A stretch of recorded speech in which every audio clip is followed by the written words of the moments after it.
Ang mabuting balita ng Panginoon ayon kay San Lucas.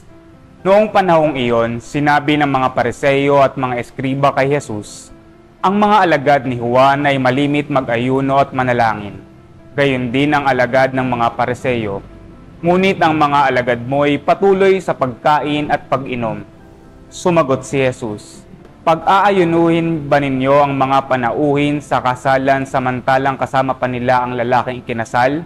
Kapag wala na ang kinasal, saka pa lamang sila mag-aayuno. Sinabi rin niya sa kanila ang isang talinghaga, walang pumipiraso sa bagong damit upang itagpi sa luma. Kapag ginawa ito, masisira ang bagong damit at ang tagping bago ay hindi babagay sa damit na luma. Wala ring magsisilid ng bagong alak sa lumang sisidlang balat.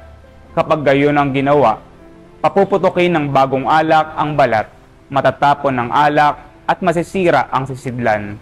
Sa bagong sisidlang balat, dapat ilagay ang bagong alak at walang magkakagustong uminom ng bagong alak kapag nakainom na ng inimbak, sapagkat sasabihin niya, masarap ang inimbak.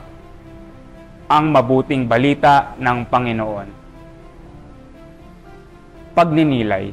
Dalawang bagay ang aking natutunan mula sa ating mabuting balita. Una, ang tungkol sa pag-aayuno, na mayroong tamang oras at panahon sa pagsasaya, ngunit mayroon ding oras ng sakripisyo para sa Panginoon. Katulad ng ating ginagawa sa panahon ng Kwaresma, ito ay ginagawa natin upang magsisi sa ating mga nagawang kasalanan at magbalik loob sa Panginoon. Ikalawa, sinabi ng Panginoon na walang pumipiraso sa bagong damit upang itagpi sa luma at wala ring naglalagay ng bagong alak sa lumang sisidlang balat. Minsan sa buhay ng tao, kailangan nating maging maingat. Kung hindi, marami ang masasayang dahil ang lahat ng bagay na nangyayari ay may dahilan. Manalangin po tayo. Panginoong Jesucristo, kami po ay nagpupuri at nagpapasalamat sa lahat ng bagay ng aming kinakakamtan.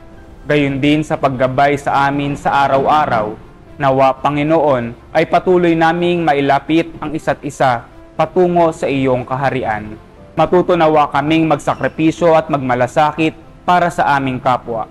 Hinihiling namin ang lahat ng ito sa pamamagitan ni Jesucristo na mabubuhay at maghahari ngayon at magpasawalang hanggan. Amen.